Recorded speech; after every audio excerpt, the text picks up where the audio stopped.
gaur egungo botikozko horretan eskakozkorrei pixkat erakutsi, liburutako horrietatik eta internetako horrietatik aparte, ez gain, horretik at, badaudela beste horri alde batzuk ere, ez? Jakindu dira ez betiak eta naturaren horriak esango nuke, ez?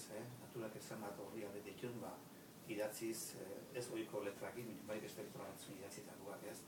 Zeruaren kolorea dela, iluna horreko borritasuna dela, goizaldeko ez dakiz zer dela, antzarak zerua zeharkatzen dutenean zesan egiten dute, edo enarak segun ze egaldi edo ze alturetako galdi hauten zesan egiten horrek, edo basurden oinatzak, edo jaurraren hankarrastoak, eta kukuak eta okileak enoiz zer kantatzen duten, hainbeste horria deritun naturak, ez da pixkat gaur egungo omekozkorrak ere eramatia pixkat internet eta liburutako horrietatik beste horri aldeetara, ez?